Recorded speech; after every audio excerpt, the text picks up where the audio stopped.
So it's good to see you. What's been Likewise. happening since we last spoke?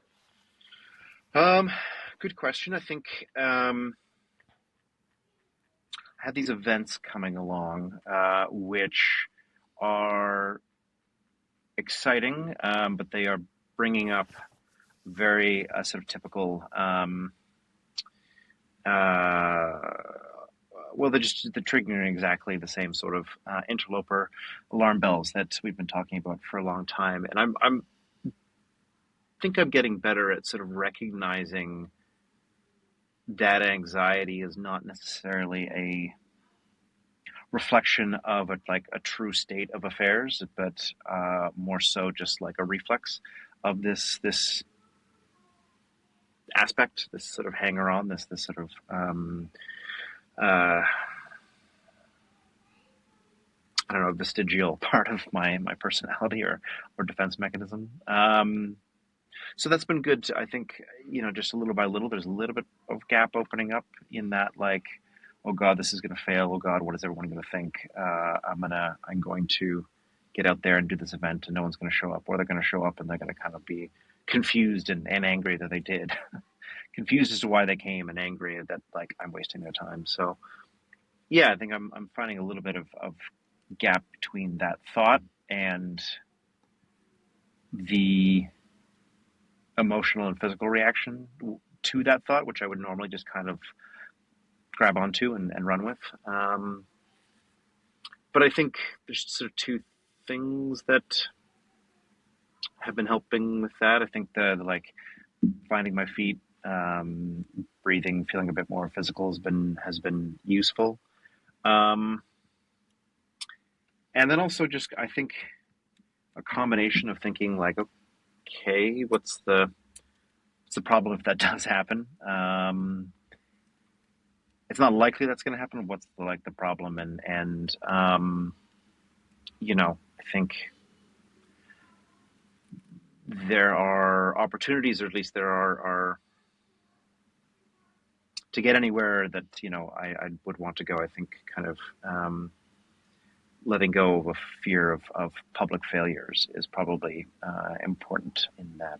So um, all of those things are kind of combining to make it feel a little bit less daunting around these two events that are coming up normally, which, as I say, would feel very, um, they'd feel like they were nothing more than like an exercise in reaffirming or confirming the interloper personality, but trying to break that up a little bit more. Yeah. Can we go back a second? Yeah. Um, you said, I'm paraphrasing here, something about something like kind of breaking open, almost like there's like a space. Yeah. Yeah. I think what what I notice when there is rather what I notice when I have a maybe a healthier reaction to the interloper, to these instinctual, sort of habitual reactions, is that there's just a little gap opens up between the thought, which is sort of automatic, but I sort of learned, or it is a sort of it's a mental, psychological kind of pathway that's been established, um, and the kind of physical reaction to it, which is sort of um, anxiety and a tightness and a sort of a bit of a dread and like a headache, pressure in the head, that kind of thing. So just like that, there's a little gap that opens up, which allows me to sort of say, okay, this is this thought has come along. Um, Before I react to it, before I let it kind of initiate or activate. I'm not sure what, I can't remember, it's like the limbic system or the somatic parasympathetic. I can't remember what It's response system it it's is, but it's one of those. It's okay. yeah. But before I let it kind of, I guess, get into my biology, Yeah. what what how can I just sort of pass this through another filter and either breathe for a second or learn to embrace the failure or learn to challenge the sort of validity of these habitual thought patterns. So Yeah. just that little gap opening up, that little space has been. Um, I'm trying to notice that as more as I can because it's like a fraction of a second, but it's huge. Yeah. It's amazing. Yeah, What's being filtered out?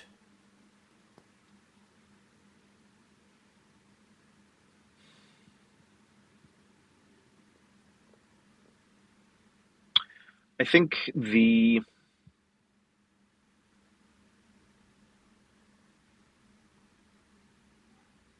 what's being filtered out is the sort of, or rather, hmm, nothing necessarily. It's just I'm still thinking these things, but I'm just I guess I'm not letting it kind of automatically or as easily trigger all kinds of other responses, all kinds of other thoughts and like biological responses, biological feelings, which then themselves kind of feed back into more thoughts, and the sort of the cycle kind of is strengthened. The feedback is compounded. So I think what's being, if you sort of want to put it in terms of filtering out, I'm sort of filtering. I'm just sort of slowing things down maybe a little bit, or I'm filtering out the um,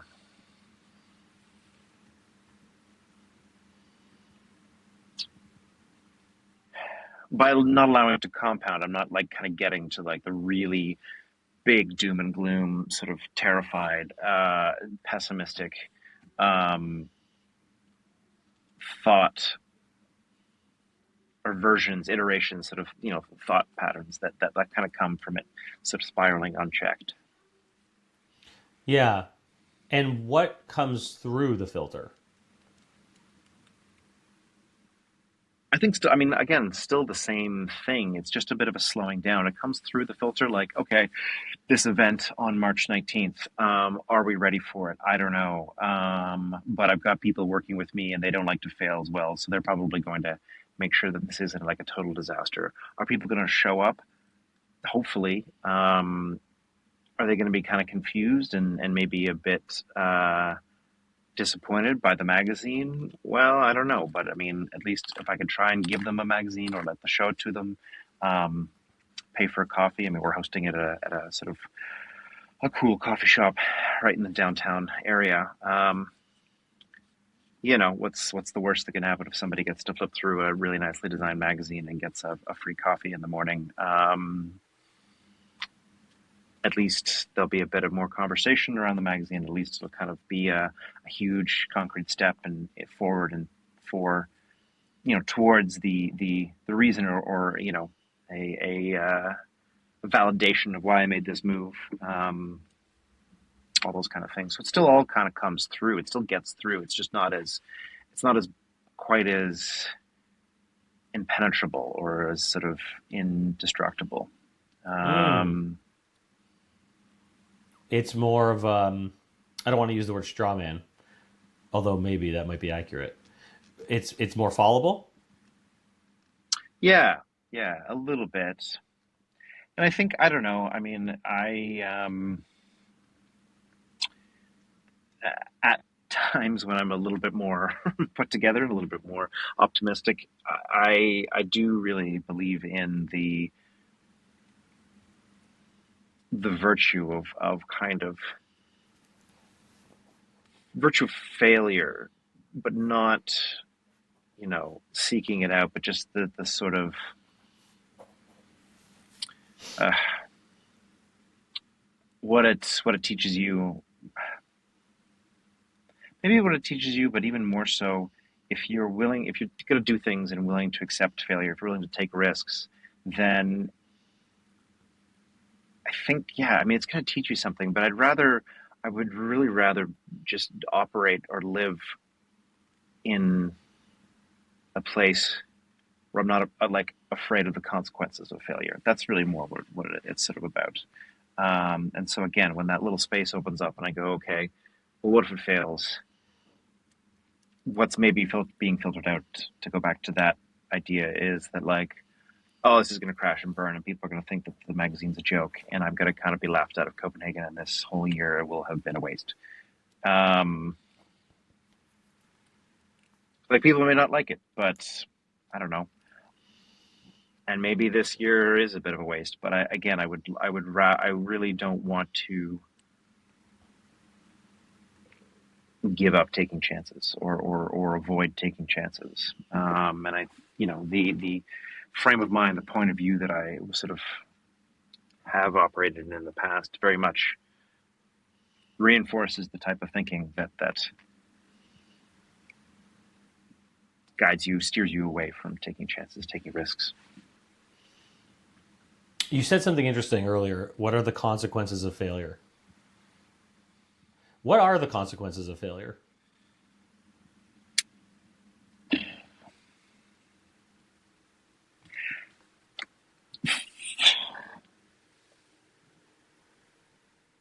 In every scenario, or at least most scenarios, the imagined consequence of failure, or at least the imagined worst case scenario that failure could bring about, some version of exile. What I mean by that is sort of like, you tried to make it in Copenhagen, you didn't do a great job. This world, this game, this level of achievement, or this community, it's not for you. You don't belong here. Go find somewhere where you can kind of, sit in a cubicle and enter data for the next 40 years. And like, that's that. And like, on a personal level, like this is related but unrelated. Like, sometimes, like, I will go on dates with people, and I get sort of so wrought up about, is this a good thing? Is this a bad thing? Do I want to pursue this? Am I having fun? Like, is this worthwhile? And then I go, oh God, like, maybe I should just end it now, because if I let keep going, then what if I really piss them off, and they start telling everyone that I'm an asshole, and then I get this reputation, and therefore no one's going to want to ever talk to me, and will be sort of exiled, and everyone somehow is going to find out that I'm an asshole, and no one will want to have anything to do with me. And of course, it's ridiculous when you say it out loud like that, but there is this sort of like, the consequence of failure, the consequence of not being perfect, or the consequence of taking a risk, is, for me at least, it sort of always seems to tie back to some form of isolation. So there's a connection somewhere here between failure and being left alone. Yeah. Okay. So then, what are the virtues of failure? Because earlier you also said there are virtues to failure. What are they?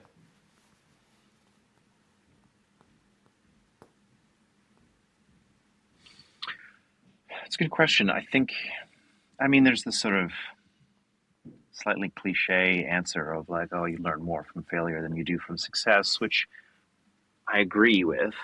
Yeah. But I don't necessarily think that is. I think if you were to ask anybody, even people who are like very well versed in failure, and who have, believe in the power of failure, if you gave them the option of failing 10 times and succeeding once, or failing twice and succeeding once, like, in a lot of ways, in a lot of ventures, a lot of pursuits, you just need one success, at least one kind of comprehensive success, and like, okay, great, successful. That's what I was trying to learn how to do anyway. So I think there's virtue in not being afraid of failure, of continuing to try. Mm. Um, yeah. Is there a way, or let me rephrase that, how could you want failure? That is a good question.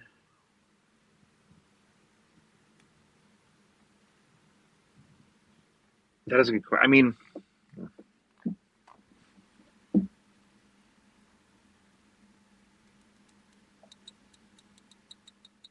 one of the things, so, I mean, this is maybe a bit of a tangent, um, but what I had written down, what I had prepped for today, Mm-hmm. was that I had done that self appreciation exercise and found it interesting for a number of reasons. One was that I could only think of four things. It said 3 to 5, but I could only think of four, which I think is maybe a little telling. But I also didn't feel as uncomfortable, awkward, sort of, yeah, sort of unsettled, I guess, by exploring, thinking about, and then like writing down those qualities. I did really,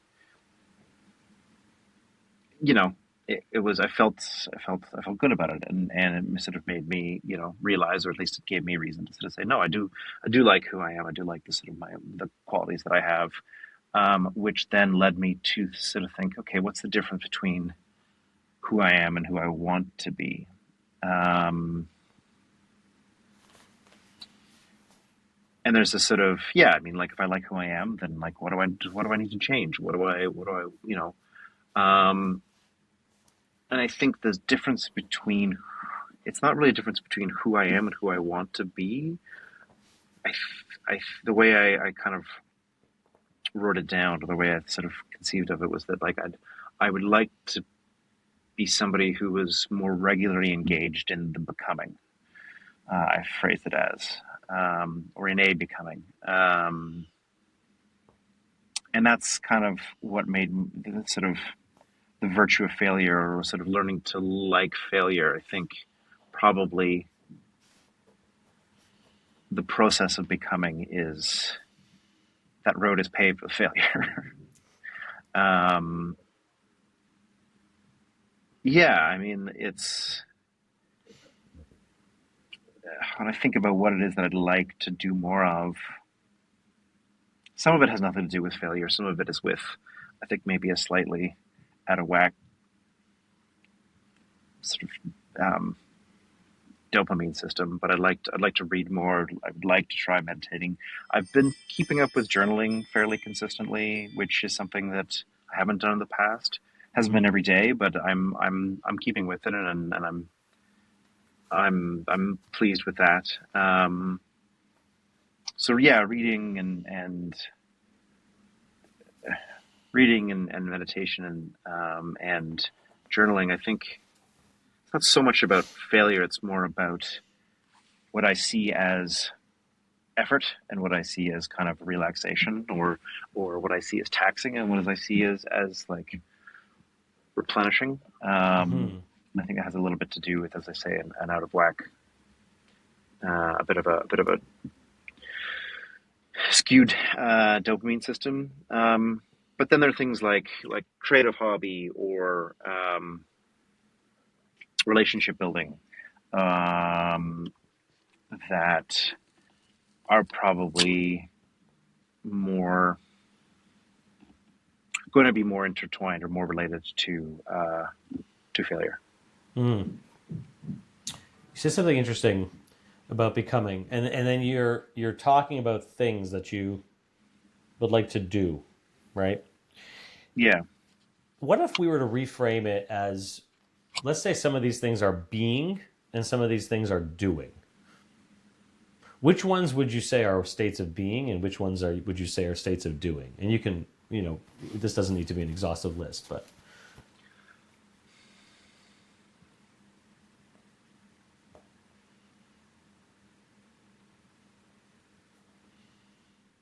I mean, I think they're all kind of states of doing. mm-hmm. Like, one of the things that I wrote down about myself is one of the sort of elements that I appreciate about myself.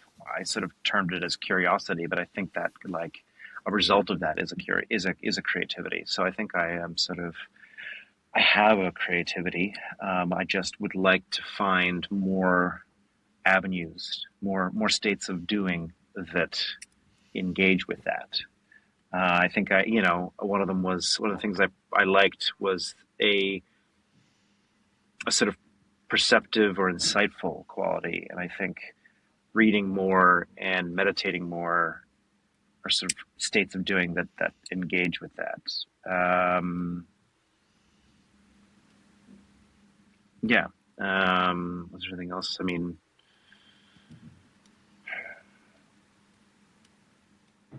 well, I mean, to sort of maybe stretch the comparison a bit beyond, a bit too far, but like another one of the things I wrote down is that I appreciate that I'm generous. I think I'm sort of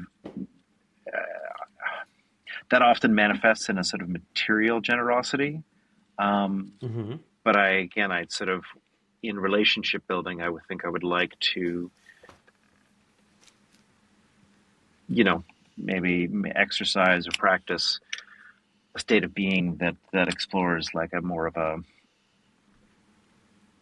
like an emotional generosity, a interpersonal generosity as opposed to a material generosity. So, Mm. uh, I guess to sort of answer your question, and maybe this, I don't know if this, if it was any kind of form of a trick question, but I think they're all kind of It's states not. of doing. Yeah, no, Yeah. yeah. Yeah. It's yeah, it's interesting. And what if, and I do want to go back to the self-appreciation exercise, but what happens for you when you view these things instead of as states of doing as states of being?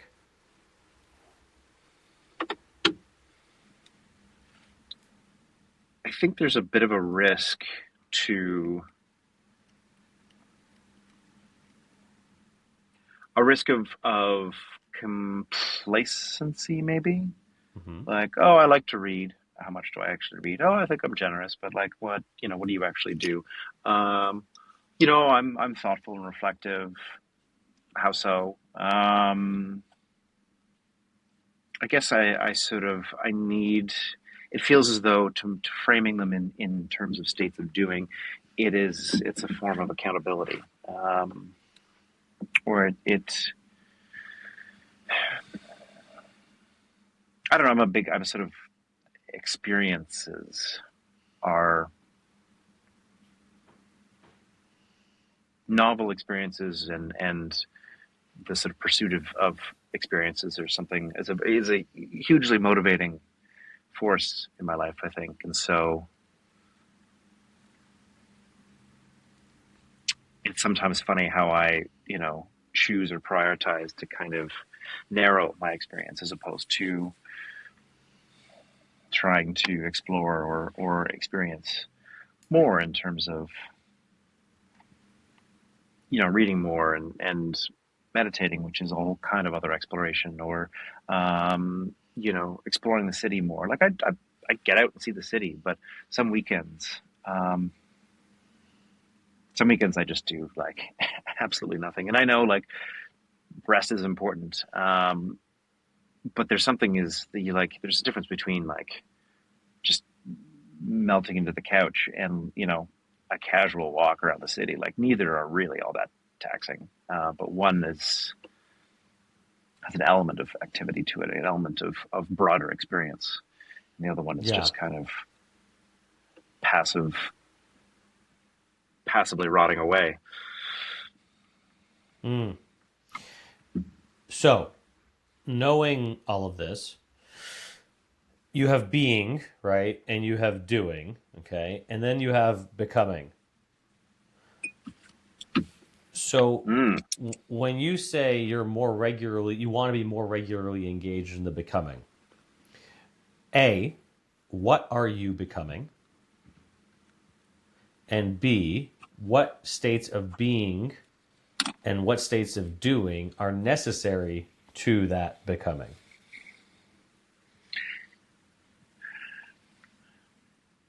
Yeah, I think as maybe discovered in that sort of, or what maybe came to light in doing that self appreciation exercise is that Hmm. it's not really so much that I'm trying to become somebody totally different. It's maybe just like more myself. Um, and yeah, I mean, there's nothing.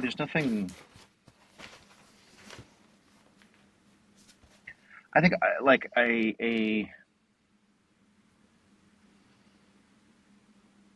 the biggest thing that I would like to like sort of fundamentally change about my character is probably a better relationship with interpersonal conflict. Like that's sort of a shift in personality. Well, maybe it's not person shift in personality, but it's like that. I think is that's kind of what I might be able to think of as like an actual change. But like, I like to read. I would like to read more. I would like to cook. I would like to like explore the city, buy ingredients, and cook more. I see the value in meditation. I'm curious about its effects, and I have had a long-standing like academic engagement with the subject. So I'd like to do more of that. I'd like to. I believe in and sort of intellectually understand the sort of insidious nature of social media, and so I'd like to do less of that.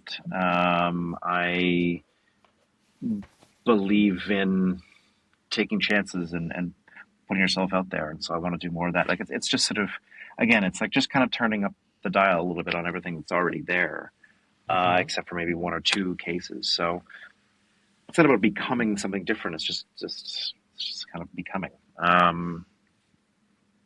And what states of being or doing?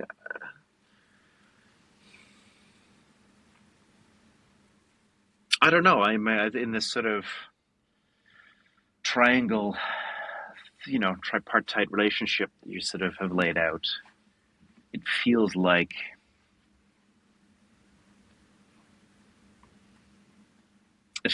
the sort of um,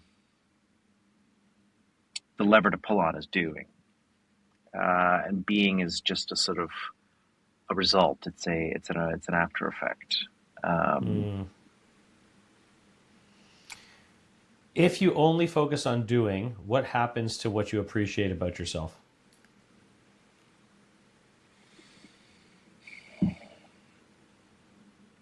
I guess it becomes highly conditional. It becomes um, very vulnerable to slightest bit of failure, slightest bit the short. It's a small shortcoming. Hmm. Hmm. Have you ever heard of the idea of like what occurs with the tension of opposites, or like the rule of threes? No, So no. there's various ways of looking at this, and I'm trying to think of like a proper, I don't know, way of illustrating this. It's tricky. Um, but what happens when you take opposites, right, like polar opposites, and you pull and pull and pull and pull and pull on them enough, right? The tension of them creates a third thing, right? And Right. so Okay. imagine like you could pull water. I'm sure you've seen a video of something like this where like water is kind of pulled and then a third drop appears in the middle and the other two end up separating, Yeah. right? Okay, so that the tension of the opposites creates the third thing, right? And what happens if you were to view this instead of as a triangle, right? Where there's always tension between becoming, doing, and being, as as we create tension between being and doing, the becoming arises. Like it comes out of the tension of being and doing.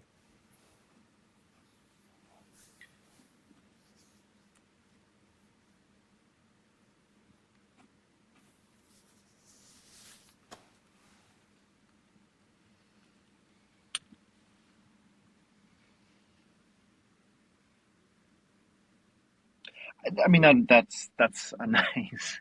It's a nice metaphor. It's a nice visualization. It is sort of, I don't know.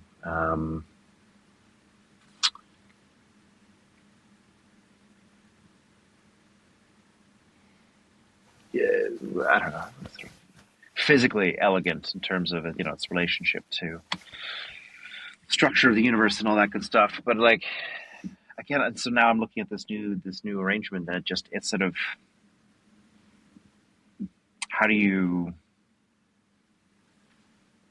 oscillate between doing and being? What is I mean, this is starts to sound a bit abstract, but how do you like? There's a clear way of doing. There's a clear way of being. Like if I wanted to spend an afternoon, a weekend, sort of focusing on the doing, um, what does it look like to focus on the being? What does it look like to kind of put effort and or attention on there? How do you increase the polarity in order to you know further to create more of that middle thing, that middle way. Um, as I say, it's clear how to do things, Mm. but the being side less obvious, I guess. One way I could describe it, so I'll use another analogy or metaphor. I always get these mixed up, but a guitar string, right? A guitar string needs to be at a certain amount of tension in order to create sound. Too little tension and it just goes bleh, right? Too much tension and it's going to pop. So we're not actually looking for, you can call it balance, right? But I would invite you to consider, how can I look for tension? Where there's tension, there is becoming. That's the music. Hmm. And to push that one a little further, Getting very Buddhist now. you know when you hear good music, right? You know when it sounds right. And how do you know? That's not rhetorical, by the way. I guess a sort of it resonates. That there's harmony to it. Um, it's it moves you. Yeah, you feel it. Hmm. So if we go back to this question of what are you becoming? What are you becoming?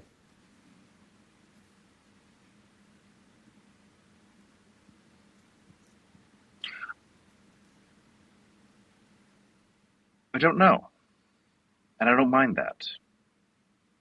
Um, there, there's a quote which I'm going to butcher. I think it was from Oscar Wilde, but the crux of it, and the word that I do remember, which makes me think of it and makes me really enjoy this idea, is that if you like choose to be, if you define yourself as like a lawyer, a baker, I don't know, whatever. If you define yourself as something, um, then the word he used was you will be condemned to play that role. But if you leave it open, then you get kind of all possibilities are remain. Then you get to explore a much broader range of experiences and um, points of view. And yeah, I like that idea.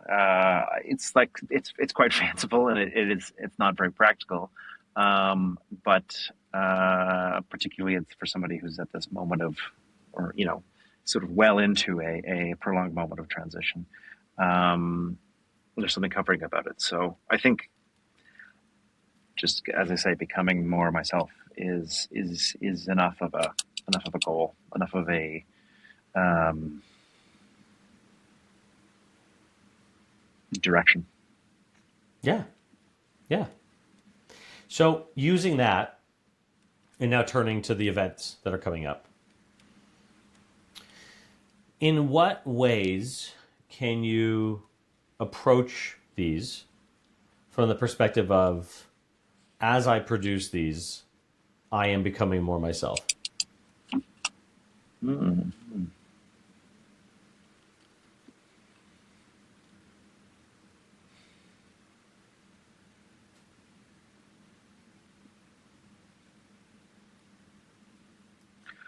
I think it's teaching me a sort of a bunch of skills that I hadn't expected to, or I'm not necessarily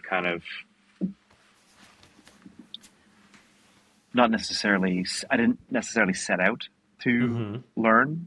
Mm-hmm. Things like, well, event promotion and production, um, and I don't know. Um, well, that's probably not like just there's lots there's lots that is entailed in event promotion and production. Um, but certainly the idea or the skills, the experience of trying to take concepts and ideas that I've explored through the magazine and making them tangible, making them visible, making them bringing them to people in a sort of realized way, one that they can interact with is interesting and exciting. It is leading to slowly, but it is leading to the type of opportunities that I have always wanted. Even though some of the one or two of those opportunities kind of scare me a little bit, they sort of confront. Well,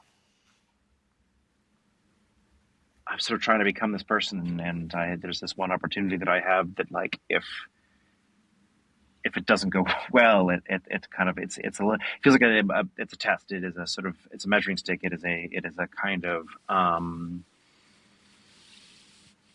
acid test for like my authenticity, my legitimacy in this world, this state of being.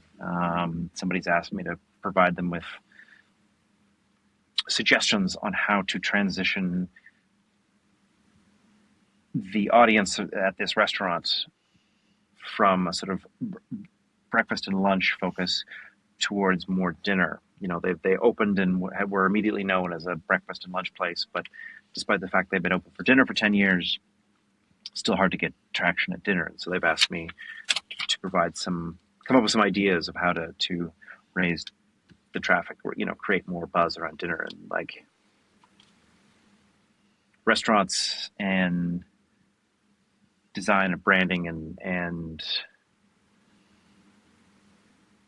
it's not like exactly what I am sort of, it's not dead center of what I'm passionate about, but it is like it ticks a lot of boxes. So again, it's sort of, it's, if I don't get this right, or if I can't come up with anything that's at all valuable, then what does that say? I guess that brings us right back to failure. Exactly.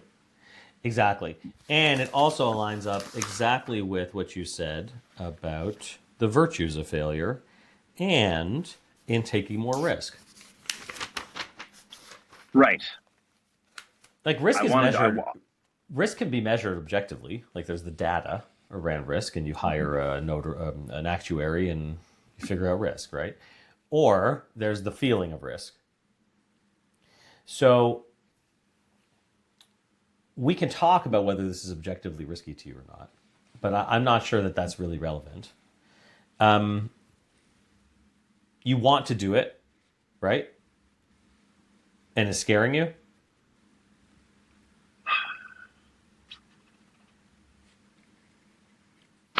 A little bit, yeah.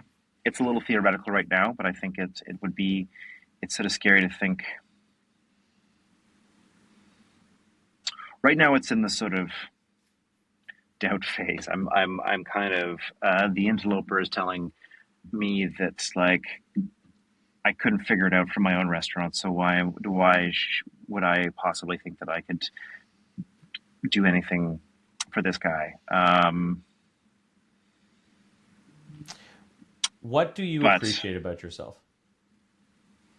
Sorry to interrupt. the, not quite right. The one, I guess, one quality that I did put down on that in that exercise that I don't think I brought up yet was like persistence and resilience. And so, um, yeah, maybe I'll fuck this one up as well. But there's no risk to him. He's just asking for ideas.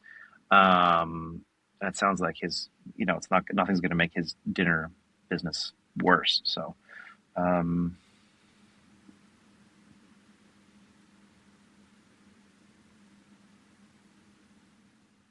yeah, again, I guess here we are back at the start. And I mean, I'm going to do this. I'm not,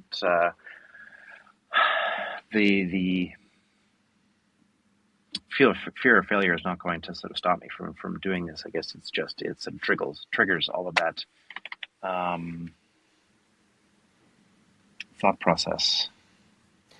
How can you move? You're going to move forward. I mean, it's clear that you're going to do this. The question is how are you going to do this while having that gremlin on your shoulder? Hmm.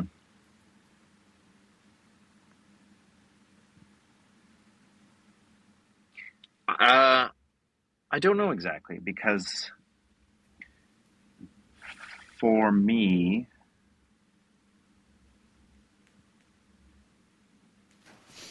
well, I guess I haven't figured out yet whether the goal is to, and this goes for lots of different scenarios and lots of different gremlins, whether the goal is to remove it or just get used to it being there. Can you remove it? Maybe some of them, maybe. Okay. Okay. Um,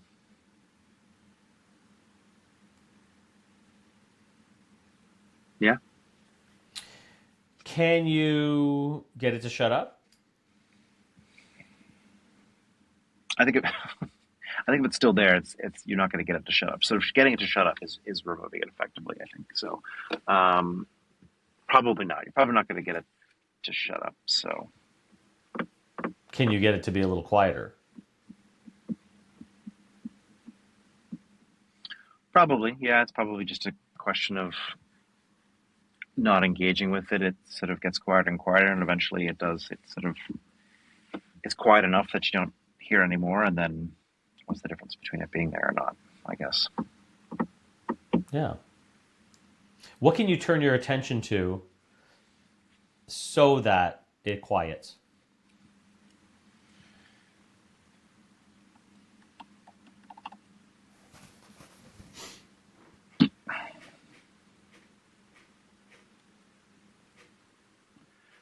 I guess either the sort of the doing, Mm-hmm. um, or maybe these aspects identified in through the self appreciation exercise. Mm-hmm. Mm-hmm. Um, Both are kind of, well, the self appreciation, that's sort of an antidote to what the gremlin's saying, and the doing is sort of pushing ahead despite it's the noise that's being made. Yeah. Yeah, I mean that's actually a really good question, which is or a good way of framing it, which is how can you find the I don't want to say optimal tension, but how can you feel the tension of being with that voice and doing in the face of that voice? That is, yeah. I mean, that's maybe one of the bigger things that I've had to struggle with, because high stakes or not, I think I often um, sort of oscillate between doing something. Ugh, what am I trying to say here?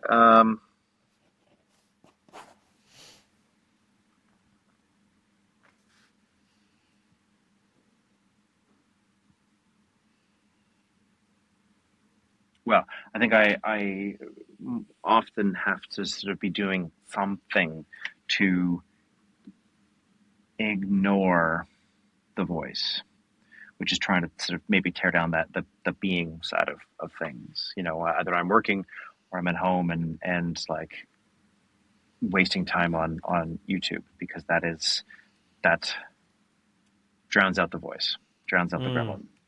mm. Which, if I'm not hearing it, then it's not like chipping away at the being side of things, or it's not. Yeah, What if you were to just treat it like static?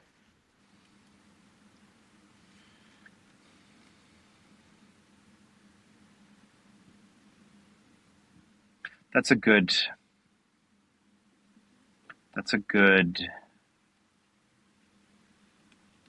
approach.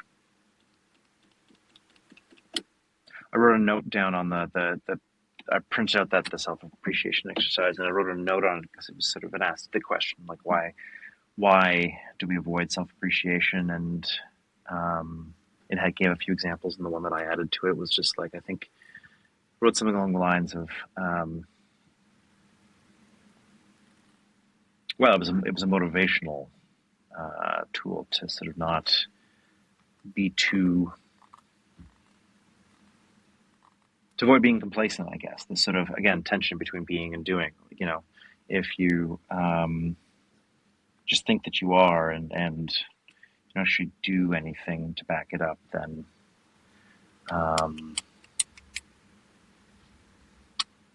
that's dangerous. So, you know, sort of avoiding just sort of saying, oh, I am this way, or this is, you know, I have these qualities. Not saying that, A, it maybe was a bit of a motivating thing. And actually, B, the second thing that I wrote down was that and this is a bit of a tangent, but it helped avoid disappointment. You know, if I am all these ways, then why not X, Y, and Z? If I am so kind of like curious and insightful, then why haven't other people recognized it in the way that I would like them to? So by kind of discounting that, then I'm not inviting expectation, and I'm always sort of saying, okay, you've got to keep doing. You've got to like, don't expect that any of this will just be. Don't let your guard down. Yeah. Yeah. But if the guard is, let's say it's armor, right? And going back to something we talked about at the beginning of our conversation, you talked about this opening. What has to happen for an opening to occur, for things to get let through?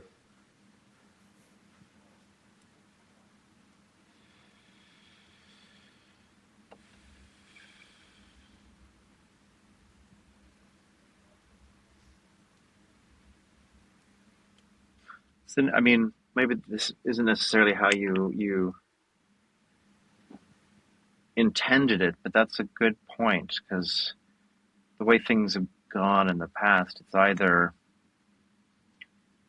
you know, I have this internal monologue, this thought process, this sort of voice, this gremlin, the interloper, saying these things, and it's either shut it out, block it out, distract yourself, and don't engage with it, and that will keep it at bay. But you're probably the ways in which you're distracting yourself are maybe not the healthiest. Or in like let it through unimpeded and let it sort of spin up this cycle of rumination and worry and catastrophization.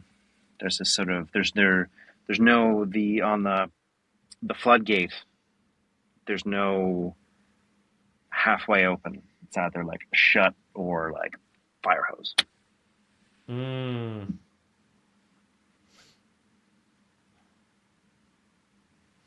So maybe it's not a question to answer now, but perhaps, maybe you can journal on this, actually, if you've been consistently journaling.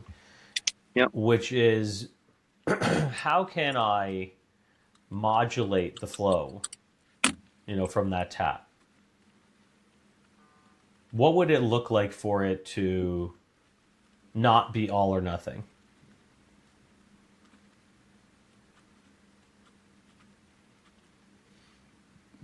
Putting it in different ways. What would you call? Sorry, what would you call the flow from that tap? Like self-talk or the interloper? Like what's you know, might... There's a lot of ways you could describe it. Some people call it monkey mind, right? Some people Mm, call it just the mm, flow of thought. Um, some people will refer to it as, rumination. Um, but however and by the way, maybe that's part of this exercise, which is you decide how you really want to name it, right? But I wanted to rephrase something I asked earlier, which was in assessing this question of how can it be not all or nothing. Maybe there's a question hidden inside of that, which is how can I be, right, like capital B, with the flow as it is without needing to regulate it. mm. And only because you mentioned meditation, I'm going to invite you into a sitting practice. And this is a really straight. I'll send you the instructions. I might even have like like an audio track I can send you if that would be helpful. Although I find that could be a little distracting in a different way, because you kind of want to be distracted a little bit during this. But Mm. the practice is straightforward. Let's start with 5 minutes. And you could do this on a cushion. You could do it in a chair. Doesn't really matter. And eyes open or closed. Might be easier eyes open or closed. I don't know. Honestly, everybody has a different style. I would say try it with eyes open to start. Okay. Maybe looking like 4 feet on the ground in front of you. And just notice as you sit and pay attention to your breath, when does a thought appear? And when you catch that thought, just say, oh, thought, and return to your breath. Yeah. And then when there's a feeling, oh, feeling, return to breath, right? And when there's a physical sensation, oh, sensation, turn to breath. And that's it. And it's just an exercise in paying attention to that flow of things that never stops. Right. Yeah. Right? It's like you're sitting in a river, and the it's not going to Yeah. You're dry just up. watching. Well, it's actually like almost washing over you, right? Like I don't want to get Right. too much into the non, the dualist for the non versus the non-dualist in terms of thinking like, are we watching the Mm. river or are we the river? But the point is Now you're that getting into deep water there. Yeah. Ba-doom. Yeah. But but the point is that it can be a helpful metaphor however we view it. So does that sound doable? Yeah. Absolutely. I Okay. am. I'll put instructions for that in your development plan. There Great. are a couple other things I'm going to send you. One is going to be another practice, sort of just continuing on this interloper theme, from a book called Soul Without Shame. I draw a lot from that book. It's an excellent book. And then I'll send you a little bit of reading on just like that rule of thirds that we were talking about earlier, the being, doing, becoming trifecta. Cool. Okay. Yeah. How's that sound? Sounds great. How you feeling? Good. Good. Yeah. I like this sort of, I like the framing of the tension between being and doing, and becoming. I think there's there's power in it for sure. So excited to explore. Awesome. Thanks, Max, for 1 second. Okay, I'm going to hit stop record.